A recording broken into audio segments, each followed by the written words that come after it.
Welcome, everyone. We are here today with the magnificent Deb Dib to talk about the four elements. I was trying to not say the four elements of a magnetic brand. I'm sure there are many other elements, but today we're going to be talking about four elements of a magnetic brand. And Deb, this is one of the things that we know people get a little bit confused about, right? Because they think a brand is pushy or salesy. Right. And we're going to be talking about how a good brand attracts and pulls. Yes, that's what I absolutely love about branding. That's what was so transforming for me when I took my brand training, was to find out from William Maruta, the guru of the personal branding movement, that personal branding was the permission to be yourself. That was life-altering. And I think when people hear that and really kind of own it, it opens up a whole new world of just authenticity and magnetism that you don't even plan on, that you don't have to even think about, as long as you stay as authentic as possible. And obviously, when we're talking about the professional life, kind of focus your value to your target audience. But that value and that who you are as you create that value is all you. Yeah, and we'll talk about this more in a minute, but it's even more than permission to be yourself. It's almost that if you are yourself, that's what makes it work. If you're trying to be something else or trying to be what everybody else is, then that's when it really doesn't work, which we're going to put a pin in that and come back to it here in just a minute. Right. So before we get into our tips, because this is our trends show, I just wanted to pass on one of these visuals that you found while you were doing the research for our class. This was just fascinating to me about the visual of what is new now in the digital space because of COVID-19. So you found this graph. Walk us through it a little bit. Yeah, I thought this was pretty interesting. As I was going through, I came across this because I was curious about how things have changed in these last 6 weeks or so, where life has been completely turned upside down, and it has to affect everything. And so I really thought this was a fascinating chart. I'm not, just excuse my bad eyesight right now, but all of these different things about, for instance, people using social media, 64% change for people. A lot of people were not using social media. We think we're a social media world. The social media landscape is where everybody is playing, but it isn't. And so now so many more people, just because of circumstance and needing to stay in touch with family and work colleagues and whatever, have been kind of introduced to this world that they might have been avoiding. And typically when that happens, there isn't turning back. So we have out there in the social media space, kind of a whole bunch of newbies, right? Who we can kind of help through the process, kind of engage with in ways that we haven't been able to before. And, the other things, streaming, obviously streaming television and all those things, one would assume would be going up. But all of these things, there are so many changes, but it was really interesting to me that the biggest one was that being on social media. What was your impression, Marie?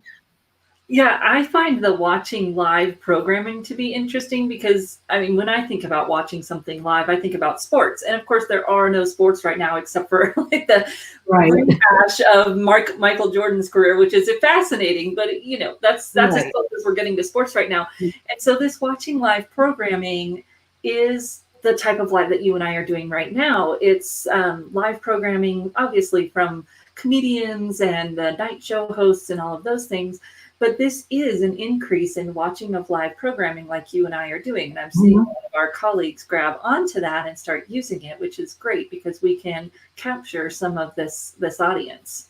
Absolutely. And there are people, theoretically, and you and I have talked about this, we're not sure that this is true, but theoretically people have more time, or their work day is segmented differently, and they might have more time to do something to kind of break up the monotony, or in terms of our colleagues, to get a little more professional development under their belt, or in terms of our clients also with that professional development. And the immediacy of live, and the immediacy of live that is in the context of this new COVID world, that's a big deal. Yeah. Yeah. Just putting up here. Stephanie says hello. Hi, Stephanie. Thank you for being here and sharing. We're glad that you're here, and you are going to be glad that you're here too, because our next step is to start talking about what does a magnetic brand really look like. And we started talking about this just briefly at the very beginning, that those magnetic brands attract, and it's really about pulling people in and making people want to read what you're reading, not feeling like you have to push it on them. And of course, that's the beauty of branding. And we were just starting to dive into this idea that it's not only permission to be yourself, but it's really that being yourself is the only thing that can differentiate you, right? You are different than everyone else in how you approach things that you do, and that's what makes you great at what you do. Yeah, and everybody is great at what they do. William Arruda always talks about your brand superpower, and it's the one thing that you do better than anyone else on earth. And when we teach that in personal branding, people say, oh, that's ridiculous. I'm not better at anything else. It's one thing than anybody else at work. But when you put all your kind of brand attributes together and kind of mix them into how you do what you do, then no one else can be identical to you in terms of what that superpower is, because you bring your own incredibly unique way of doing things. And so when you can learn how to kind of take that and tie it to the value you deliver, then you are magnetic to the people that really want that value in the way that you do it, the way that you deliver it.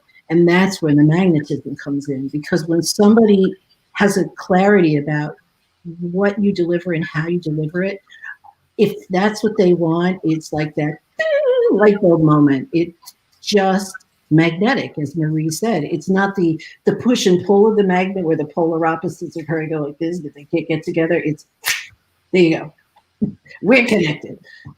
And this is the challenge for us right now. And I talked about it a few weeks ago, right? To have the courage to be magnetic, because it's tempting to not be targeted right now. It's tempting to try to speak to everyone so that we can feel like we've got enough audience to get business. But that starts to weaken the pull when we start to get away from what really makes us magnetic, right? Yeah, it does. And then when things turn around, as they will, all of a sudden your branded, semi at least niche business will have been diluted. And how do you then, when things are back to the way we hope they will be, we're sure they will be at some point, and you have your niche business where you are pulling those perfect people towards you, it's muddy. Those perfect people will not understand with great clarity who you are and what you deliver, because you will have kind of diluted yourself all over the place. And it's tempting to do that. We know our clients want to do that all the time. Oh, I want a resume that's going to talk to everybody. I don't want to make it too specific. Or, when I interview, I just want to talk in generalities. I don't want any really specific stories that'll knock me out. I just want to be for everybody. And we know that's the worst thing they can do. And we don't want to fall into that trap either. And that's what starts to make the difference between a brand and a commodity. Right. And that is so powerful to think about that difference. Yeah. You and I were talking about the other day with some of the research we've been doing and what people want in a brand, especially right now. And the thing that they want least in a brand, I mean, they want it, but it's at the bottom of the list, is something that's useful to them, something that does what they want it to do. And you would think that would be the top thing people want in a brand, but they don't. They want something they can trust, something they know has consistency, that will always be what they think it will be. And that's an emotional response. Trust is not a concrete thing that you can say, okay, I'm going to take this and I'm going to add this into my brand. You can't, slice and dice and stir it in. Trust has to be earned. That's number one, we know that. And trust is an emotional brand component. It's not a physical, concrete thing. And trust, when someone has a trust of a brand and they think about that brand kind of emotionally, it's just that builds brand loyalty. But more than that, it creates what we in a brand world call a premium brand. It separates that brand from what's considered a commodity. So when somebody says, I want something that does this, and if that's all they want and they're going to buy it on price and nothing else, that's a commodity. That's a bag of coffee beans that could, in Starbucks hands, become one thing, in Dunkin' Donuts hands, become another thing, in Caribou Coffee's hands, become something else, in Pete's Coffee's hands, become something else. And what it becomes is what our kind of emotions relate to. But if it doesn't become anything, if it becomes, basically the generic coffee beans you buy in the store, then it's just a commodity, and somebody, if the coffee beans are cheaper somewhere else, and they'll just go for those. But brand loyalty is built on emotion and consistency, and that emotion consistency is really that trust equation that we talk about in branding, and especially in digital branding. Yeah, so we're going to move on to trustworthy here in a minute. But before we move there, part of having that strong brand is the targeted and knowing exactly who our audience is. So you talked about we have to know what we do, what do you want to offer, how you do it, or how you do it differently than your peers. And that kind of gets into who you are, that story of who you are and how you deliver it, and then who your target audience is or who you serve. And that piece of it is that can get wiggly for people, right? Really getting into who do I serve and what defines them from the general populace, from everyone else. Yes, it does. And that's brands can't live in a vacuum. A brand is something that's, I will say designed, but design sounds like it's spin. But the purpose of a brand is to be able to attract the people that will be most served by it, that feel aligned with it. And to do that, you have to be able to translate that value that you offer, communicate that value that you offer to the people that you most would like to work with, that you would most like to serve, that you would most like to contribute to.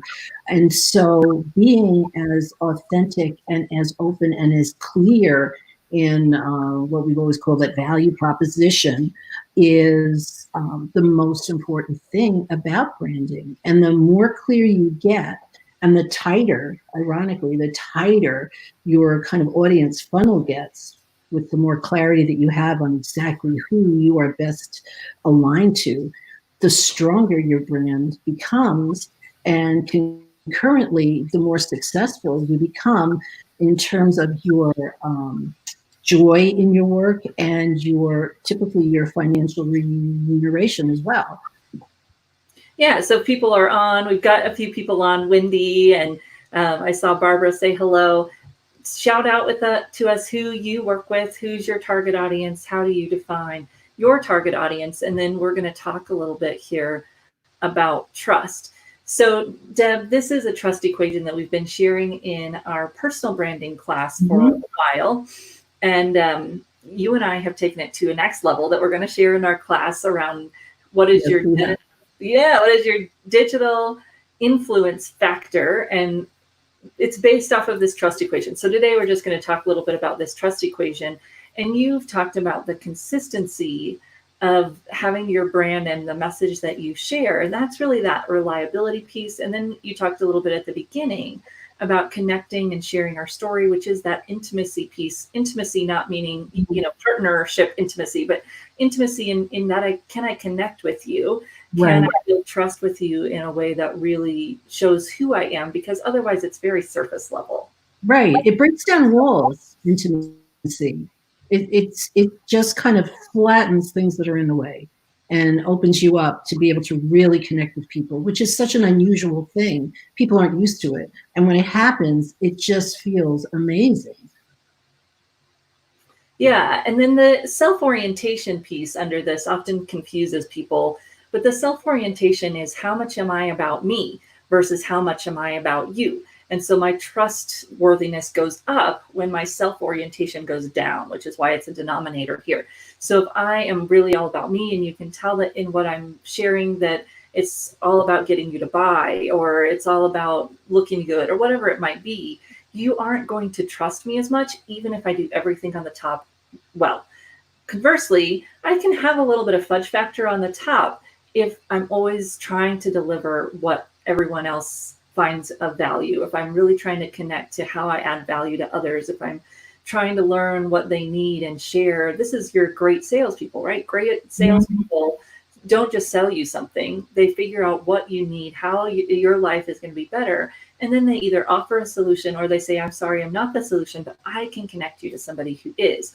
And oftentimes, when we feel tight, when we start to feel that scarcity, we forget that we can't be self-centered. We have to be other-centered, and that means not closing a sale or selling a service that really isn't our best fit. And usually, in our world, it ends up being, a PITA, someone that's not a great fit for us, because we stretch and we sell something we really Yeah, know isn't a best fit for us. that's true. And then we usually regret it almost every time. Yeah, we've got a few people sharing their audiences. So Paul and Martin is joining us, and Stephanie. So thank you all for sharing your audiences. Oh, someone has asked, what's the difference between a brand, a value proposition, and your why? Good. That's something to really think about, right? So the brand is really your whole persona. I mean, this is, say, my interpretation. So your brand is kind of your whole persona, who you are at your core. You've always been this person with perhaps, growth and evolution, but this is who you've always been. It's what you love to do. It's your passions. It's your skills, your qualities, everything that drives you, everything that you value. It's truly is who you are. A value proposition is, what does that mean to the world outside of you? You might even think of it as your career brand. So again, not spin, truly authentic, but a translation of that brand into the workplace and what that brand can do in the workplace, and especially in the right environment. Your why, I think, in branding, and I invite people to jump in here because we all have different ways that we think about this. But your why, I think, is truly your your values, your passions, your purpose, all of those things we talk about in branding that really kind of push you to continue to do what you do, to jump over what I kind of like to call courage challenges, uh, to keep going, to be able to be better and better at what we deliver, to whom we deliver it, and do what we do to be able to kind of live our inner truth and help the people we want to help and bring whatever it is to the workplace that we want to bring. So, for instance, when I was working with executives for many, many, many years, my kind of why was, I'm just one person. I'm not going to be able to do that much on my own. But if I work with the right kind of, ethical, courageous, innovative, I won't have my team do anything I wouldn't do kind of executives, they're the ones with the pull. They're the ones with the clout. They're the ones that can change the world. So my why was basically, changing the world one executive at a time. Maybe that sounds highfalutin, but that was always in the back of my head. So that was my why. That's kind of changed now because now I only work with colleagues. And so my why is different. Marie has a very specific why. And I think all of us have very specific whys if we think long and hard about it. Yeah, Deb, that's interesting to think your why is somewhat part of your core brand, that why that you carry around to everything that you do.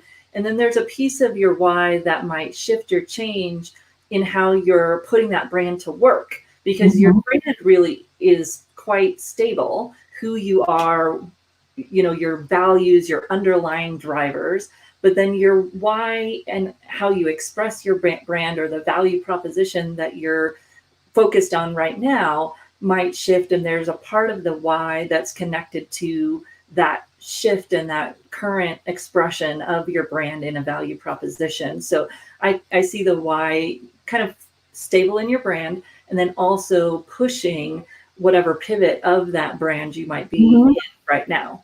Yeah, I think I really, really love the way you explain that. And kind of using myself as an example because it's the first thing that comes to mind for me, not to make it sound about me, but 3, 4 years ago, 5 years ago, maybe, I can't remember at this point, I changed my focus to, as I went into my kind of my third act, I changed my focus to that of working with colleagues that I've adored my whole life in this careers industry, and becoming a mentor and a coach and an editor and whatever for colleagues. But it's the same thing, because my colleagues are amazing professionals who work with X number of amazing people. So it's still the changing the world, one colleague at a time, who's then changing the world with one X number of people at a time. So it's a brand kind of evolution. It's a change, but it's not a pivot. Really, it's the same kind of trajectory, if you will, for most people, I think, if they think about it carefully.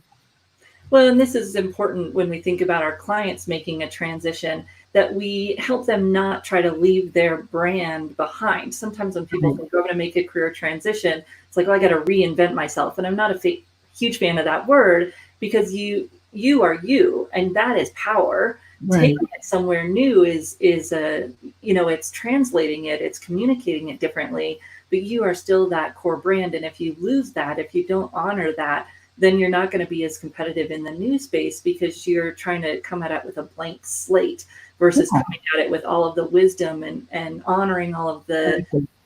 everything that you bring to it. You're right. I mean, we talk about kind of the portability of a brand, portable careers now, where so often jobs, jobs that people will have in a year even may not exist at this moment. They haven't been invented yet. So how do you get a job where nobody's ever done it before and they need someone with experience to do it? Right. Always. So, being very clear about your brand and value and the components of that and how you do what you do. I always say nobody cares about process until they know the ROI of that process, the what it delivers. But then process is very differentiating, and explaining how you get things done, how your thought process works, how you manage a team, how you work in a difficult situation, whatever it is, gives people trust and confidence that you can do it again in a different environment. And especially when you talk about storytelling, telling basically strategic career stories about things that you've done in context of what situation it was, knowing that those types of situations will still come up in a new position, is a real way to get somebody to think about you as experienced when there isn't anybody experienced yet.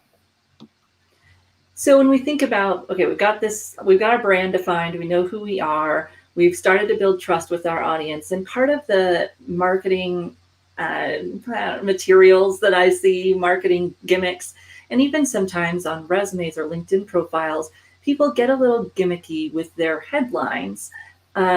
Or maybe they put a headline on their resume that isn't really true. It's too aspirational. Yeah. And the reason that we're kind of focusing on this today is that I had someone reach out and say, how do you write a good headline for an article or a blog post that's going to capture attention? And there's actually some research behind this. And I'll let you share a little bit, and I'm going to pull up my screen. Yeah, so one of the things that William Arruda did when he was developing the what was social branding course, which now is transformed into digital branding, one of the things he did was research which headlines really worked the best. And he found out that really gimmicky headlines don't work. The headlines that you would think are plain Jane boring headlines are the headlines that work. Headlines that have your search engine words in them, headlines that have things that are of interest to people at the moment, headlines that have numbers in them, 10 ways to, headlines that have positive words rather than just a passive word, say 10 experts gave there, as averse to 10 experts tell you how to. Things like that make a difference. The other thing is that, again, with the situation we're in now with coronavirus and some places not being affected much, other places being decimated. Everybody's careers are either in upheaval or people are working at home or whatever it is. And people are afraid of getting sick and they've lost loved ones or know someone who's gone. I mean, it's a world we've never lived in before. And having a sense of empathy and a sense of appropriateness and the right tone now, staying away from trendy, and I don't mean headlines about COVID, but trendy headlines or kind of tongue-in-cheek, sarcastic headlines. Those don't work to begin with, but especially now, setting the right tone, the helpful tone, and an empathetic tone is more important than ever. So that's something that we may not have thought about in the past, but we have to think about now. Yeah. Those were some just top of mind things about headlines. And Maria's found a really cool tool for you. Well, and this is from CoSchedule, and I put the link in the comments. But I think sometimes when we think about emotional, because this is talking about how to write an emotional headline, we think about kind of either doom and gloom, or if you don't have this, you're going to, lose your business or die or whatever. And you see those headlines and sometimes you're attracted to them, but if you see them too often, especially from the same brand, you start to tune it out. It's kind of like crying wolf, Right.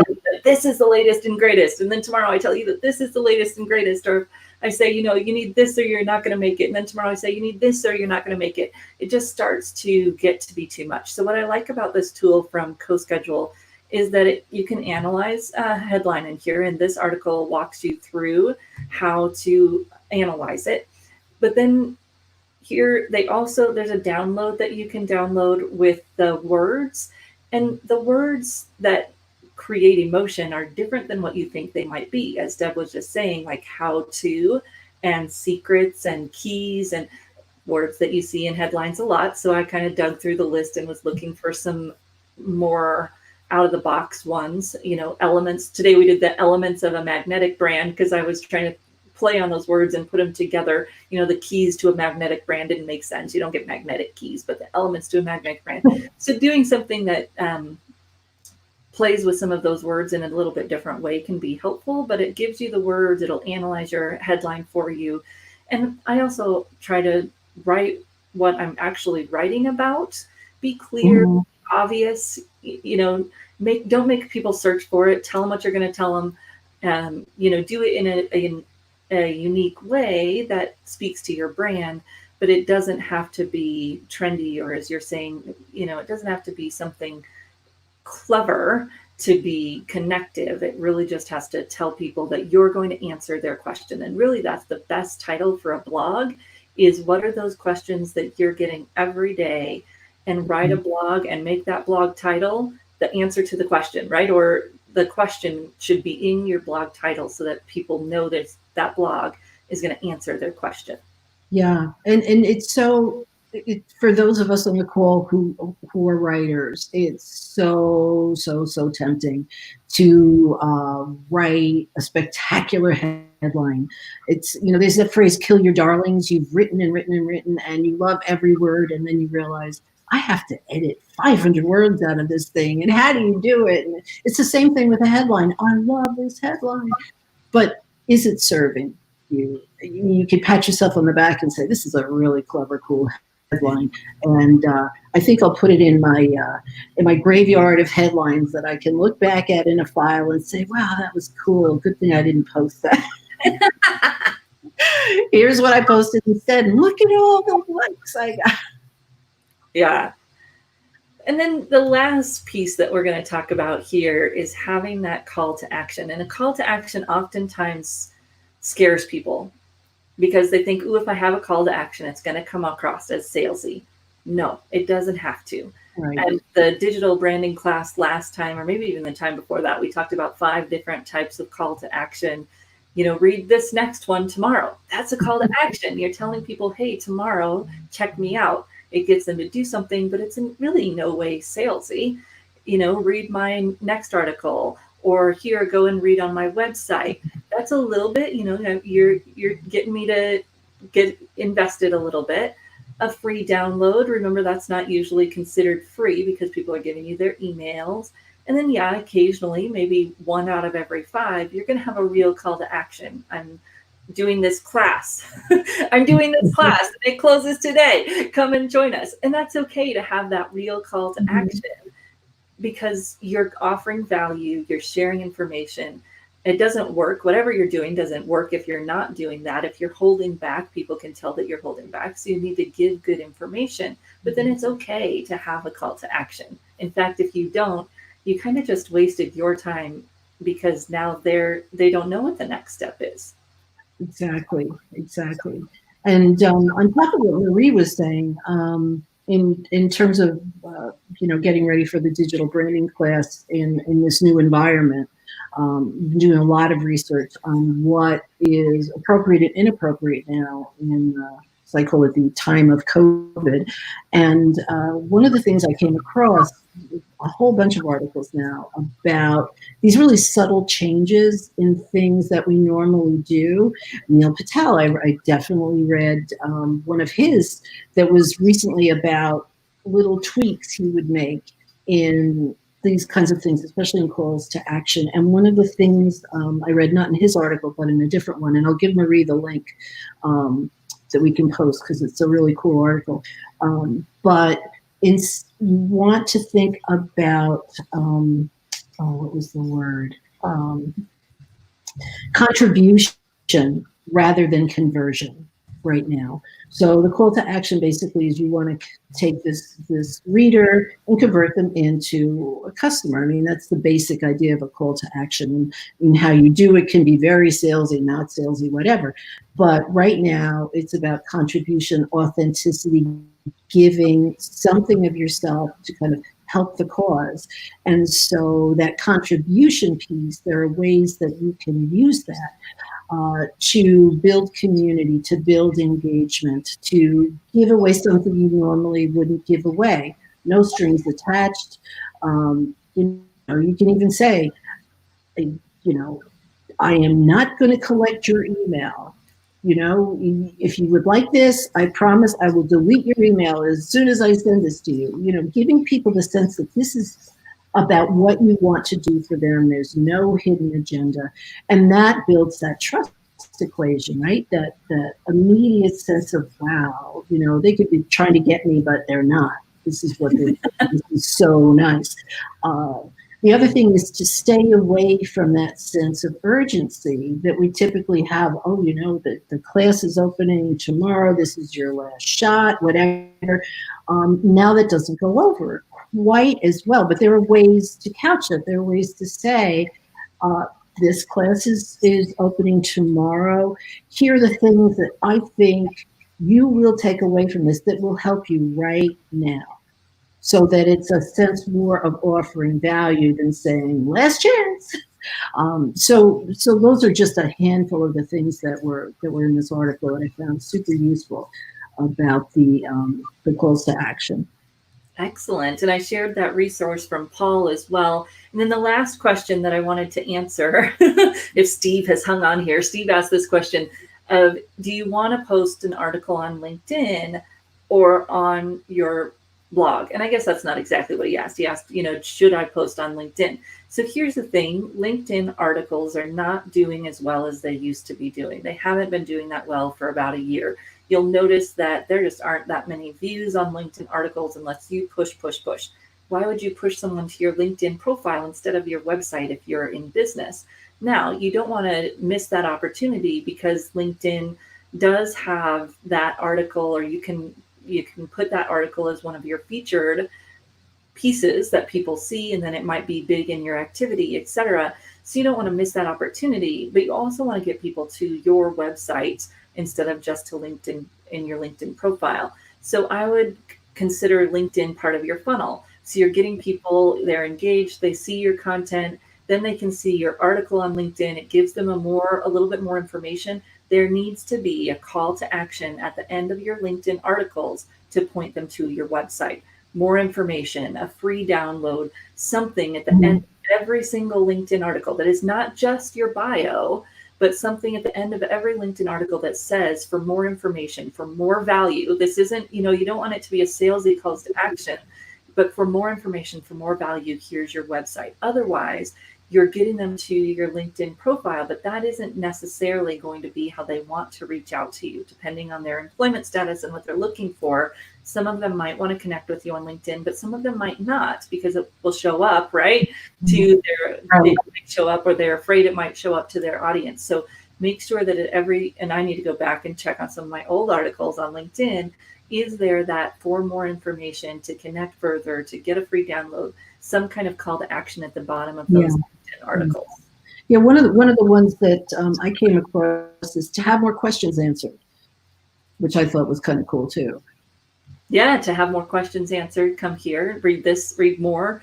Yeah, and then Paul is saying, I don't know that there's a better or best. I would say do everything that fits for your target audience. Know where your target audience is, which is a big part of our digital branding course, of course, is helping people think about and research where is your audience, because you don't want to be writing articles on LinkedIn if that's not where your audience is very often. And Paul, being a guest blogger is a great idea. And as you're saying, if we know it's a great blog for our target audience, yes, it can be a good way to expand and deepen our connection into our target audience to be on a guest blog. Great thought. Right. And you and I talked, Marie, also about, Facebook becoming, especially during this time, with so many people in Facebook, to spend time with families, following up the families, friends, people they can't see, the people that were never, we talked about this earlier in the call, on social media, but especially on Facebook, and using Facebook often in a way that we used to and still do use LinkedIn, and that LinkedIn, Facebook, Twitter, Instagram, whatever, become gateways to our website, to our blog, especially with LinkedIn not doing long posts anymore, and people often using LinkedIn in that binary way where they only go on when they feel they need to. So you're not necessarily reaching everyone, whereas on Facebook you might reach more people and kind of funnel people to your website from all these social media places. Yeah. So we are going to be talking more here on our Tuesday lives about storytelling, about branding. And so feel free to tune back in here. And then, of course, Deb and I do have our class coming up. Actually, I know a lot of you on this session are a part of that already. So thank you. And we look forward to seeing you on Thursday. And Deb, thank you so much for sharing about how to have a magnetic brand. So we'll see you all back here again next Tuesday. Very good. Thank you very much, Marie. Thanks for everybody for attending. Great to almost see you. Yeah, we get to see your pictures. Thanks, Martin. Bye, everybody.